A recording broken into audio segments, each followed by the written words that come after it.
बोलो। तो जैसे कि हम देखते हैं कि पास करके एंट्रेंस में हम पेपर देंगे, मेंस में हम सारे जीएस पेपर देते हैं सर, जितने भी वो पेपर होते हैं सभी में मिनिमम जो मार्क्स लाने वो कंपलसरी होते हैं कि किसी में हम लाकर मतलब कि इसके हमें 9 पेपर है, 9 में 2 कंपलसरी हो गए, साथ में हम कुछ ही मतलब 3 या 4 में अच्छे से कर रहे हैं, उन पेपर अच्छे मार्क्स आ रहे हैं, बाकी में हम नहीं हो पा रहे पास, तो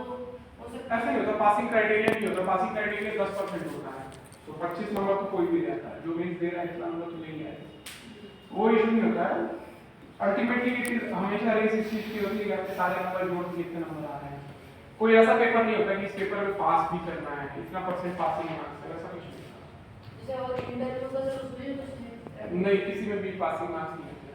पासिंग मार्क्स तो कॉम्पिटिटिव एग्जाम है, बोर्ड का एग्जाम थोड़ी 33% नंबर पाओ पास हो जाओगे और दोबारा बोर्ड देना पड़ेगा, कॉम्पिटिटिव एग्जाम में तो फेल को देना ही पड़ेगा, कॉम्पिटिटिव एग्जाम में फेलियर क्राइटेरिया 33% नंबर नहीं होते, उसमें होता है एग्जाम में या तो रैंक है या तो फेल हो गया, फिर दोबारा दो, वो 12th बोर्ड नहीं है,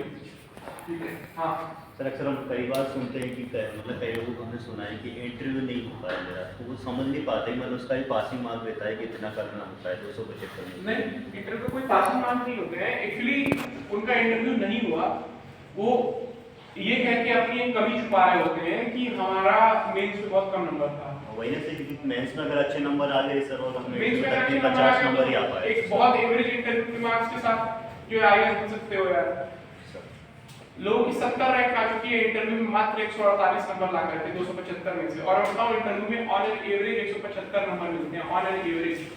170 से 75 नंबर मिलते हैं, तो वो बंदा एवरेज से 25 नंबर कम पा रहा था, फिर भी वो 70 रैंक आया था,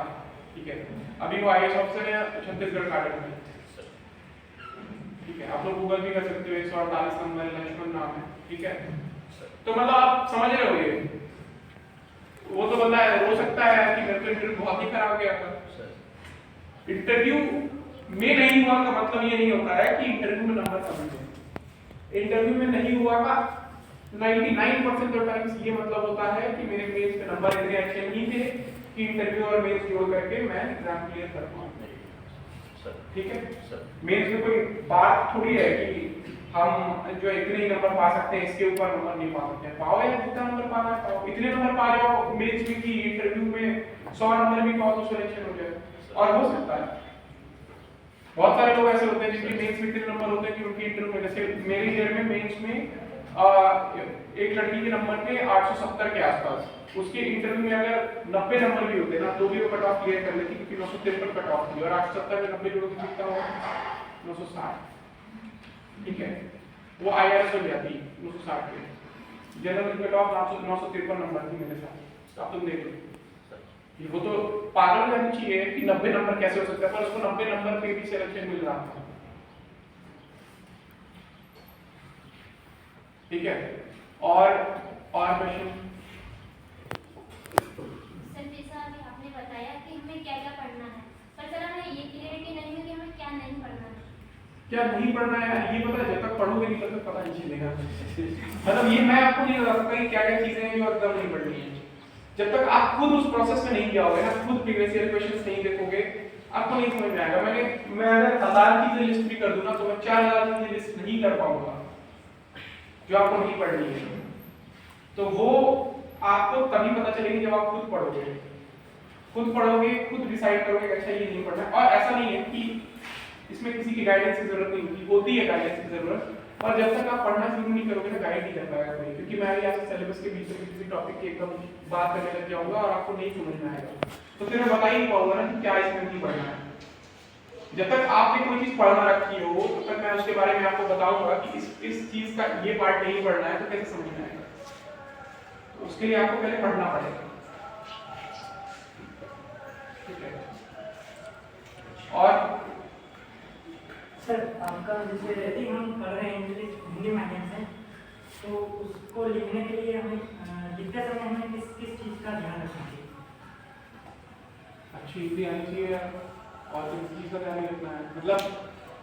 हिंदी में लिख रहे हो तो हिंदी में बस अच्छी हिंदी लिखनी चाहिए, उसमें और किसी चीज का ध्यान नहीं रखना चाहिए, आपको बस यही चीज का रखना है कि ग्रामेटिकली मतलब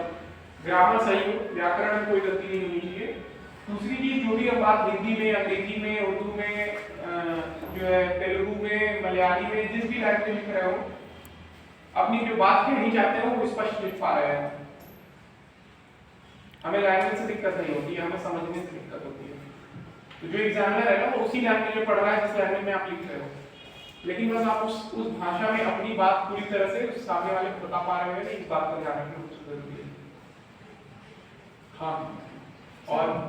तो आपने मोस्टली कौन सा सब्जेक्ट मतलब GS paper first second third fourth और ऑप्शन वगैरह सबसे ज़्यादा ऐसे वगैरह इसमें सबसे ज़्यादा स्कोर कौन से सब्जेक्ट में था और आपका फोकस कौन से में था कि हमें यही वाले जो है चाहे दूसरे वगैरह तो भी कंपलसरी तो है नहीं कि पास होना है, तो इनमें भले ही एवरेज नंबर ले आए लेकिन इनमें बहुत अच्छा नंबर नहीं मेहनत तो सब में करना पड़ता है यार। देखो अगेन मतलब आई एम टेलिंग यू, क्या होता है कि एग्जाम में सिविल सर्विसेज में एग्जाम में थोड़ा टफ रहता है, ठीक है, हर एक जगह स्कोर करना पड़ता है एंड मतलब ऐसा भी है, ठीक है, और मेरा कोई बायस नहीं किसी कास्ट या किसी चीज के अगेंस्ट, पर क्या होता है कि if you are from general category तो आप कहीं भी वो नहीं यूज कर सकते क्योंकि कट ऑफ बहुत हाई होती है, ठीक है, तो आप कहीं भी लूज नहीं कर सकते हो, ठीक है, क्योंकि कट थ्रोट कंपटीशन है यार, बिल्कुल मतलब गला काटने वाला कंपटीशन है, वहां पे you can not lose any subject. तो हर सब्जेक्ट में आपको बहुत अच्छा परफॉर्म करना पड़ेगा। जैसे मैं आपको बताता हूँ, मेरा एक सब्जेक्ट में अच्छे नंबर नहीं थे,